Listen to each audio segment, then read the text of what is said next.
28 दिसंबर 1885 को भारतीय राष्ट्रीय कांग्रेस की स्थापना हुई।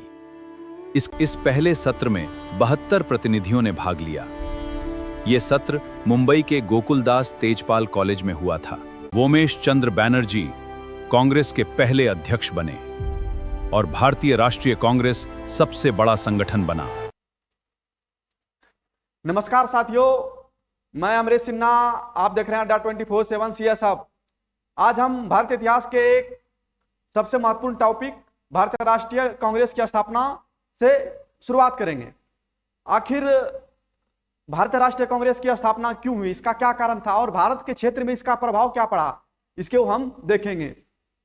और इस टॉपिक से भारत का आप कोई भी एग्जाम ले लें, चाहे यूपीएससी ले लें, बीपीएससी ले लें, यूपी पीसीएस ले लें, आरएएस ले लें या फिर अदर भी एग्जाम ले लें, यानी जितना भी प्रतियोगी परीक्षा है सब में इस चैप्टर से 1, 2, 4 सवाल आता ही है।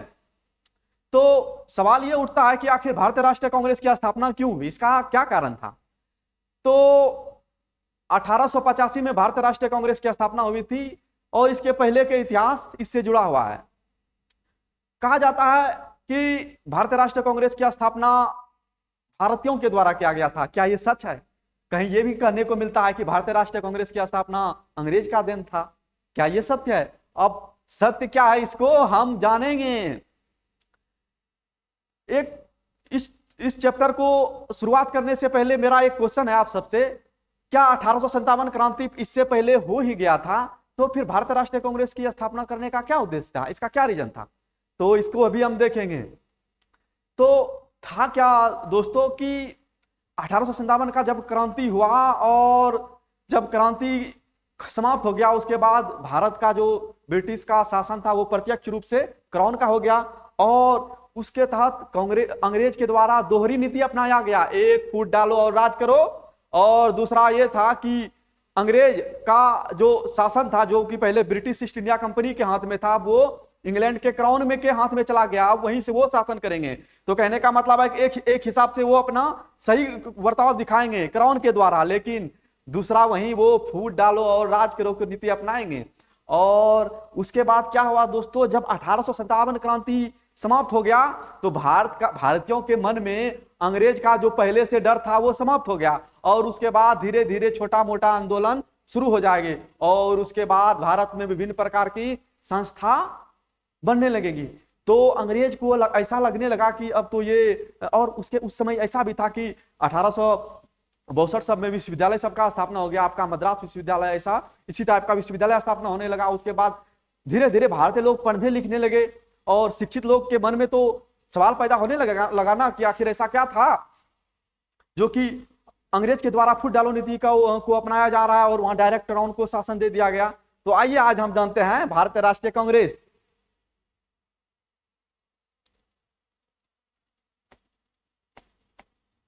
भारतीय राष्ट्रीय कांग्रेस, भारतीय राष्ट्रीय कांग्रेस। तो साथियों इसको हम देखते हैं, इसका स्थापना देखते हैं।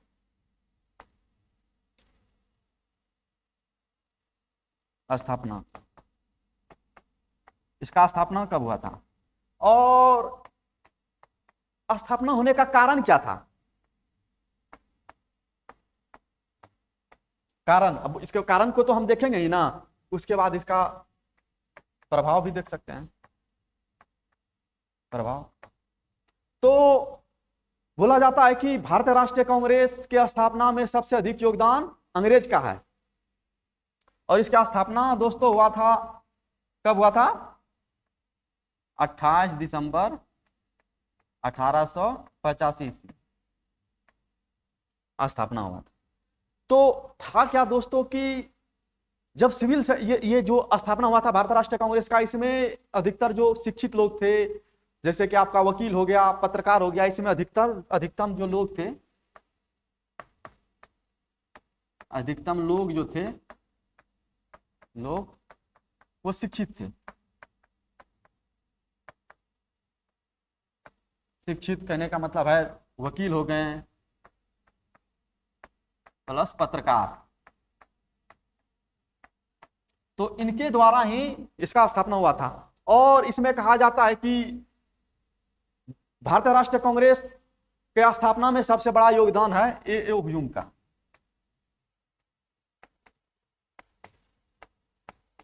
स्थापना में सबसे बड़ा योगदान, सबसे बड़ा योगदान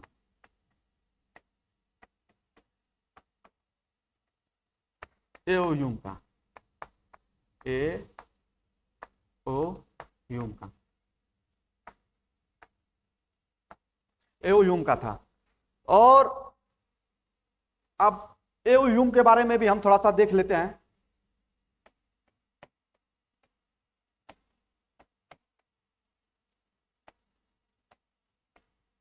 तो दोस्तों ए ह्यूम एक ब्रिटिश, ये एक ब्रिटिश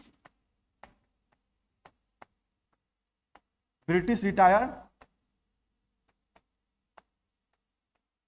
आईसीएस थे, आईसीएस थे, हाँ आईसीएस थे। तो जिस समय कांग्रेस का स्थापना हुआ था,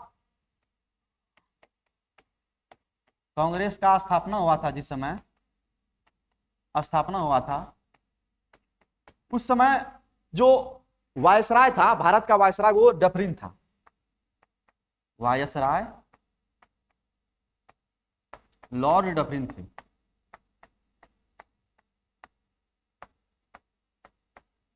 और इसका जो लॉर्ड डफरिन का जो समय का था दोस्तों, कार्यकाल 1884 से 88 था। और लॉर्ड डफरिन के समय में ही भारतीय राष्ट्रीय कांग्रेस की स्थापना हुई थी। तो ये ए ह्यूम के बारे में जानते हैं, ये ब्रिटिश रिटायर आईसीएस अधिकारी थे और ये भारतीयों को भली भांति से जानते थे और समझते थे। और कहीं ना कहीं भारतीयों को लगता था कि इनका जो है ए ह्यूम का भारतीयों के प्रति इनका जो भावना था वो बढ़िया था। कहने का मतलब है भारतीयों के प्रति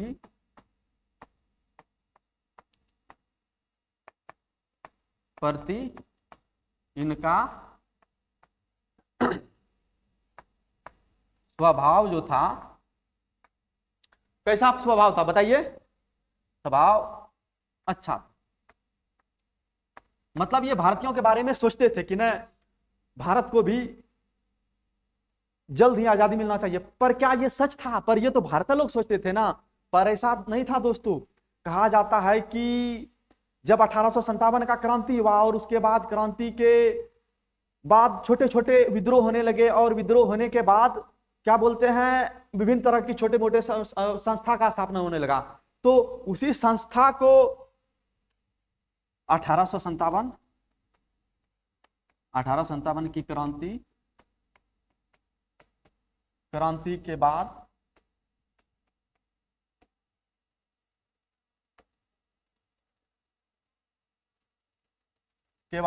विभिन्न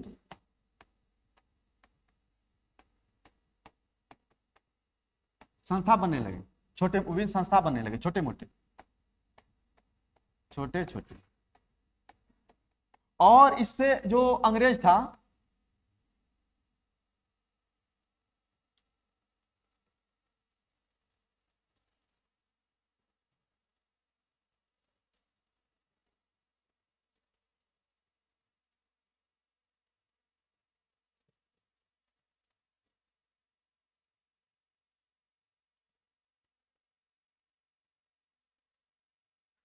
तो ये 1857 के क्रांति के बाद विभिन्न छोटे छोटे संस्था बनने लगा।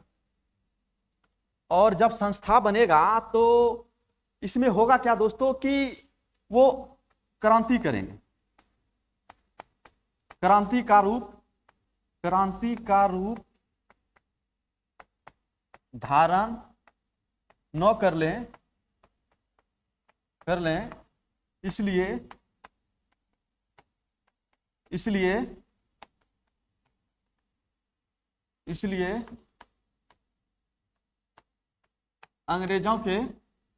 अंग्रेजों के द्वारा एक अखिल भारतीय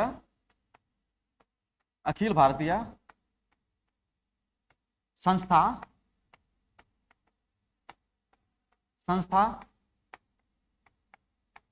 बनाने का विचार आया।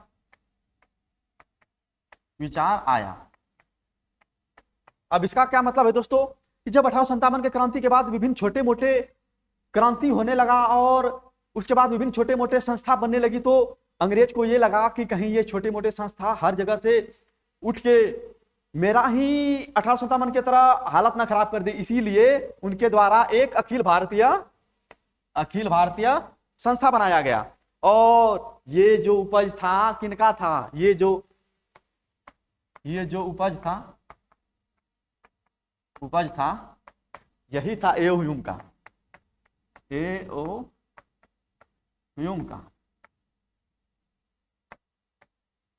यही था। और वो एओ ह्यूम ही पहले इनके क्या बोलते हैं संस्थापक में सबसे अधिक योगदान इनका ही था। और सबसे अधिक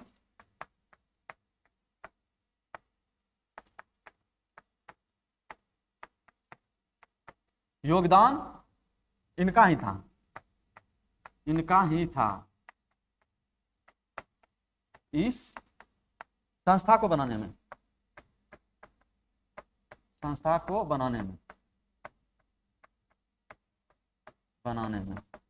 सबसे अधिक योगदान इनका ही था। यही भारत को उत्साहित किया कि अब कि आप एक बड़ा संस्था बनाएं। और भारतीयों के मन में ये था, ये चाहते थे कि हम अपने तरह से विभिन्न प्रकार का बात लेके कांग्रेस को अंग्रेज के पास रखेंगे। अब इसका दूसरा पहलू देखते हैं,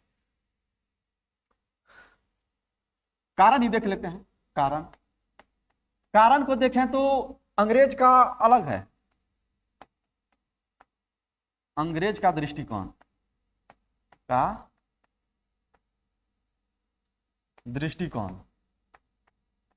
वहीं भारत का दृष्टिकोण देखते हैं। भारतीयों का दृष्टिकोण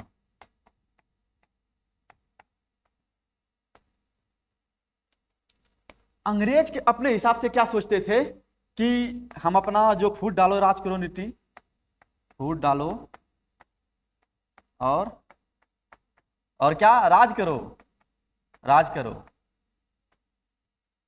फूट डालो और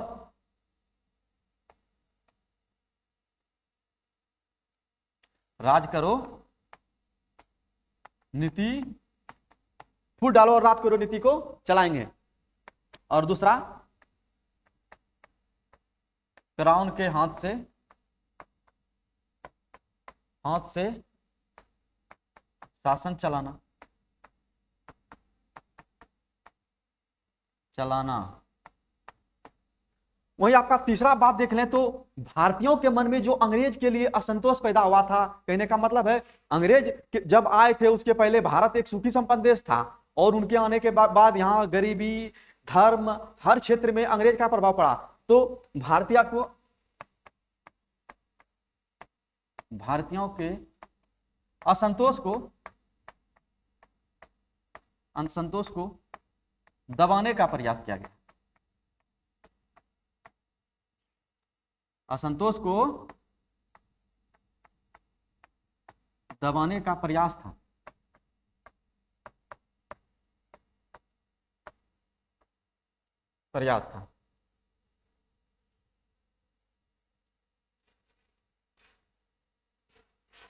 और तीसरा ये था दोस्तों,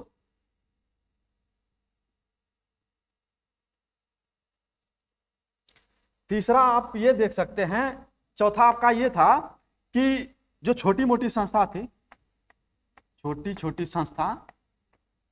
भारतीय संस्था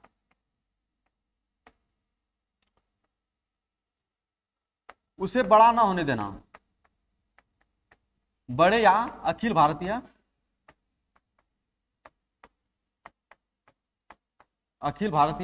स्तर पर न बनने देना।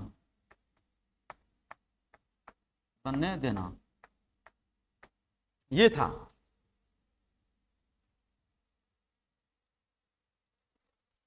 ये था। और आप भारतीयों का यदि दृष्टिकोण देखें, भारतीयों का दृष्टिकोण हम देखते हैं, भारतीयों का दृष्टिकोण देखते हैं तो इसमें था क्या कि इनका ये मांग था कि विधान परिषद में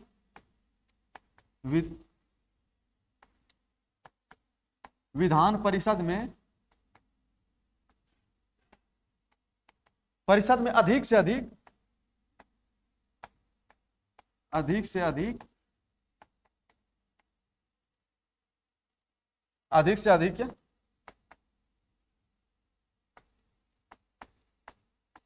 भारतीयों को स्थान दिलाना, भारतीयों को स्थान दिलाना। तो इसका मतलब क्या है दोस्तों कि भारतीयों को, जो शिक्षित लोग थे, उनके मन में यह लगता था कि हम अपने हिसाब से भारतीयों को जो है, भारत का जो व्यक्ति है, उनको विधान परिषद में अधिक से अधिक सीट में योगदान देने के लिए अंग्रेज को फोर्स करेंगे। वहीं दूसरा हो गया आपका कि यह था कि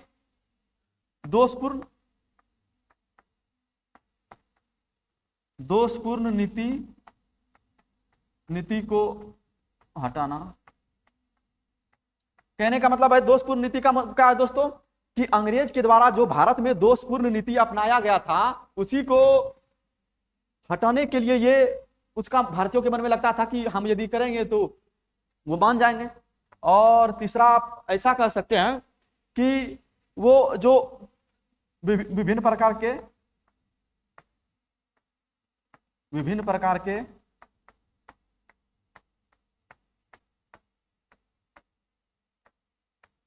टैक्स को कम करना।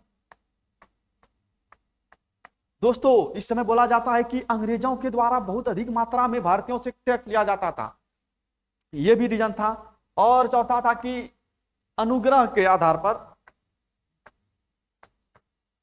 अनुग्रह करके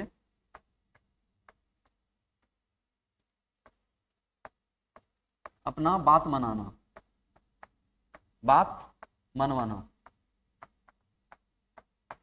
पर ऐसा कहा जाता है दोस्तों कि भैंस के आगे बीन बजाने से भैंस थोड़े ना जगेगा, वो तो सोया ही रहेगा। उसी तरह ये तो अपने क्या बोलते हैं, घमंड में चूर थे अंग्रेज कि नहीं, हम इस सब का बात मानेंगे ही नहीं। तो ये बात था। उसके बाद क्या हुआ, अब देखते हैं। ये तो आप इसका नीति देख लिए कि अंग्रेज का जहां मानना था कि जब कांग्रेस का स्थापना होगा तो मेरे पक्ष में होगा और हम अपने हिसाब से अपना लोग तैयार करेंगे। अब देखिए कांग्रेस देखते हैं। कांग्रेस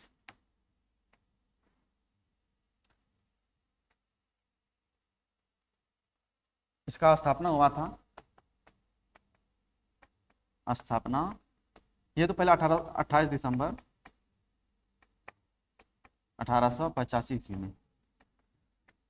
और दोस्तों पहले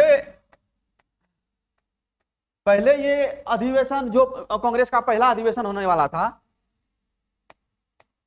पहला अधिवेशन पुणे में होने वाला था। पुणे में होने वाला था। पर हुआ क्या दोस्तों कि पुणे में प्लेग फैल गया, परंतु पुणे में प्लेग फैल गया। प्लेग बीमारी फैलने के कारण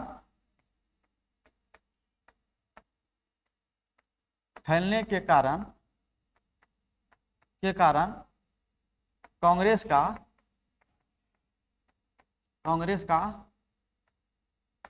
प्रथम अधिवेशन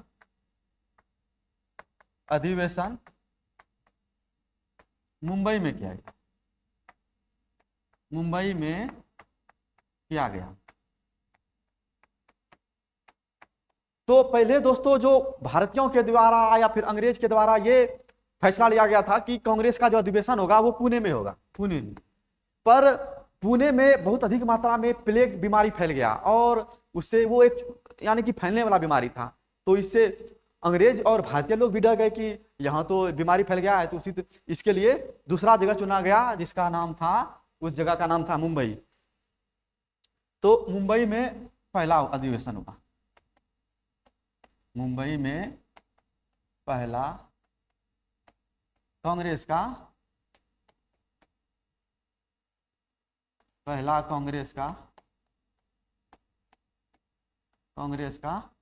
अधिवेशन हुआ,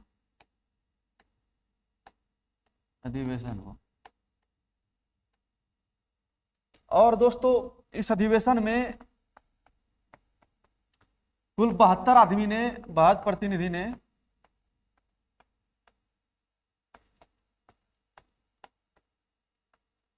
प्रतिनिधि ने भाग लिया था। और इनके जो पहले अध्यक्ष थे,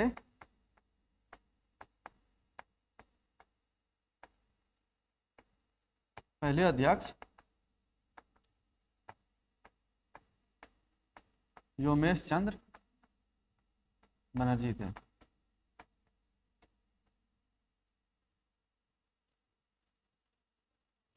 इसके जो पहले अध्यक्ष थे वो कौन थे?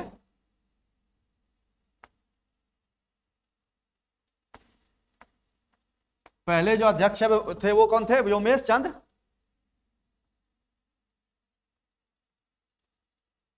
आइए इसको बढ़िया से दिख नहीं आ रहा है। पहले जो अध्यक्ष थे योमेश चंद्र बनर्जी, और उसके बाद कांग्रेस के बारे में एक सेफ्टी वाल्व का बात होता है कि आखिर सेफ्टी वाल्व सिद्धांत क्या होता है, जो कि कांग्रेस के बारे में दिया गया था, सेफ्टी वाल्व। अगला स्लाइड में देखते हैं।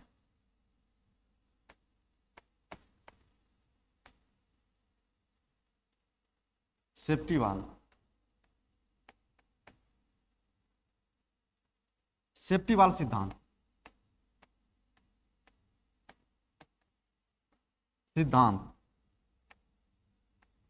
दोस्तों ये सेफ्टी वाल्व सिद्धांत किसके द्वारा दिया गया था, यदि आपको मालूम है तो बताएं।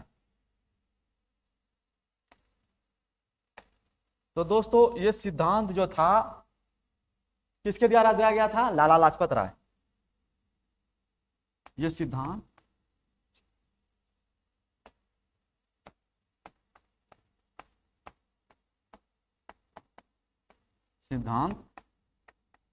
लाला लाजपत राय के द्वारा दिया गया था।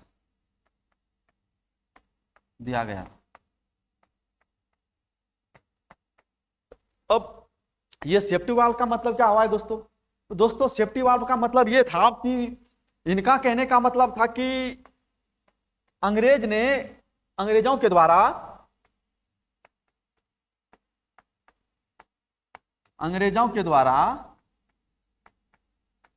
कांग्रेस की स्थापना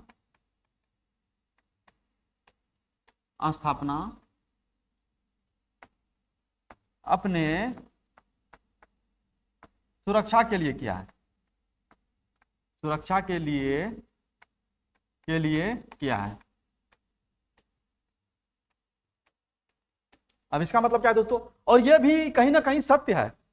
अब इसके पहले आखिर उनके द्वारा क्यों ऐसा प्रयोग? और वो कहते थे, अंग्रेज कहते थे कि हम तो भारत के भलाई के लिए इसका गठन किए थे, कांग्रेस का। और जैसे कि अंग्रेज के द्वारा कांग्रेस अपने लिए सुरक्षा के लिए ऐसा किया गया था, तो उससे बात सही है। उनको लगता था क्या कि हम कांग्रेस जैसी एक बड़ी संस्था का स्थापना करेंगे। उनका मानना था कि कांग्रेस जैसी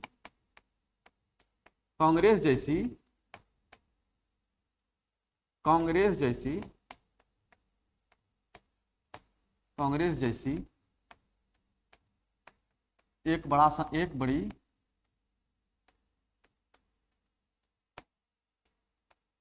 बड़ी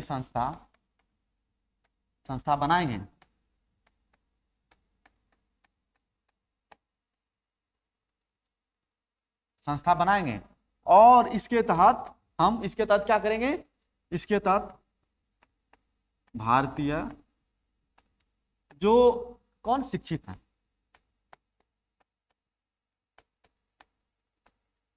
जो शिक्षित हैं उनको उनको अपना ढाल बनाकर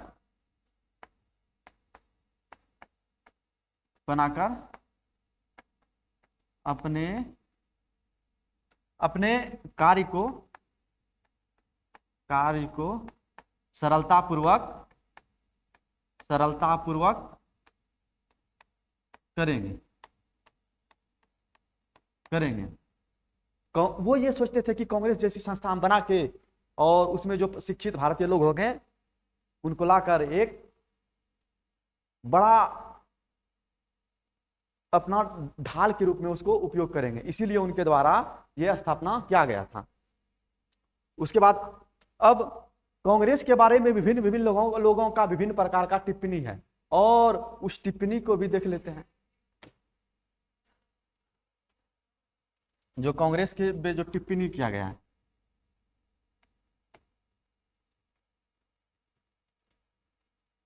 जो कांग्रेस पर टिप्पणी किया है,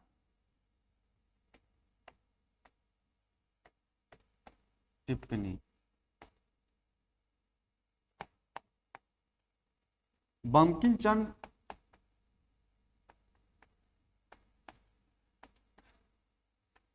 चटर्जी कहते हैं, बंकिम चंद्र चटर्जी का मानना है कि कांग्रेस में जो लोग हैं वो पद के भूखे होते हैं। कांग्रेस के लोग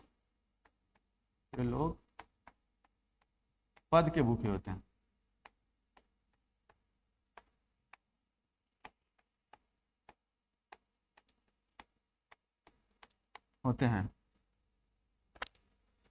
और आपको यदि मालूम है तो हमको बताएं कि आखिर और क्या किनके द्वारा क्या गया है। वहीं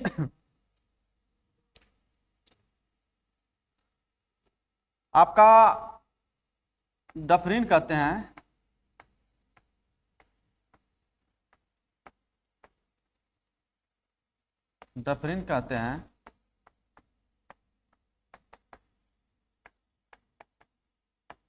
कांग्रेस जो है 3 दिन का तमाशा है।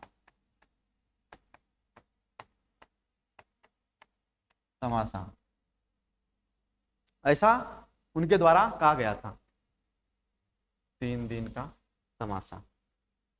उसके बाद विभिन्न इतिहासकार का अलग अलग कहना है। वही करजन कहते हैं कि जब तक हम यहाँ रहेंगे तब तक मेरा इच्छा है कि हम कांग्रेस को मरते हुए देखना। तो ये कांग्रेस के बारे में अंग्रेजों का मानना था, वहीं भारतीयों का ये मानना था कि हम कांग्रेस के अंदर रह के उनके बारे में, अंग्रेज के बारे में बढ़िया सोच के यानी कि अनुग्रह करके उनसे बात मनवाएंगे, अपना बात रखेंगे उनके सामने में। पर वो मानने वाले थोड़े ना थे, वो तो मानते ही नहीं थे कि हाँ, वो ऊपर से भले बोलते थे पर अंदर से वो मानने ही वाले नहीं थे। और उसके बाद फिर कांग्रेस का नाम पहले दोस्तों, भारतीय राष्ट्रीय कांग्रेस का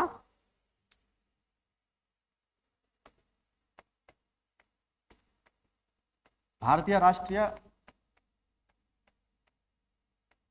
कांग्रेस का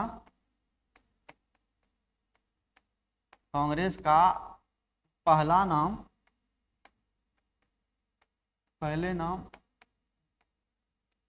भारतीय राष्ट्रीय संघ था।